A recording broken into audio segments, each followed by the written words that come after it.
Hello everyone, আসসালামু আলাইকুম। কী অবস্থা সবার, কেমন আছেন? সো আবারও চলে আসলাম আপনাদের কাছে নিউ ব্লগ নিয়ে। আর আজকে ব্লগে দেখাবো আমি খুবই সুন্দর বিউটিফুল একটা মসজিদ, যার নাম রয়েছে শেখ রাশেদ আল মাকতুব মস্ক। এটা দুবাই ডাউনটাউনে রয়েছে।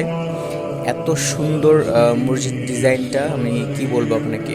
অ্যাকচুয়ালি এই ভিডিওটা হচ্ছে আপনার লাস্ট ইয়ারের রোজার আমরা দুবাইতে করেছিলাম। তো ওই সময়ের এই ভিডিওটা তো আজকে আপনাদের সাথে আমি শেয়ার করলাম এবং আপনাদেরকে দেখাবো আজকে এই মসজিদের ভিতরে এত সুন্দর। এবং এই মসজিদটা যে খুব একটা বড় তা না, এবং এই মসজিদটাতে অনেক বড় স্পেস নিয়ে বানানো হয়েছে, মানে বড় জায়গার মধ্যে করা হয়েছে এমনও কিছু না। এটা খুব ছোট একটা জায়গার মধ্যে করেছে, খুবই সুন্দর একটা মসজিদ।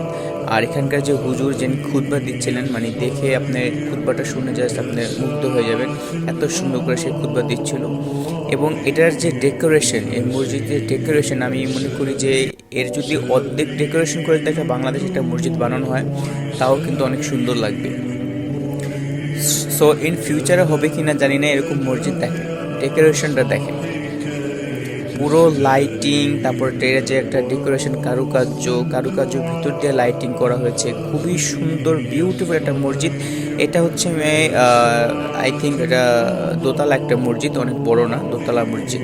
এবং এখানে কিন্তু মহিলাদের জন্য আলাদা জায়গা রয়েছে, তো ওইখানে তো আর আমি যাওয়া পসিবল না। সো ওই জায়গাটা কেমন আমি জানি না।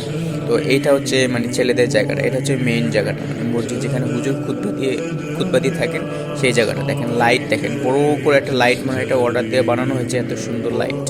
সো এই মসজিদটা আপনাদের কেমন লাগলো অবশ্যই কমেন্ট বক্সে জানাবেন, এবং মাশাআল্লাহ বলতে ভুলবেন না। যদি ভালো লাগে একটা লাইক দিবেন এবং শেয়ার দিবেন। Thank you so much.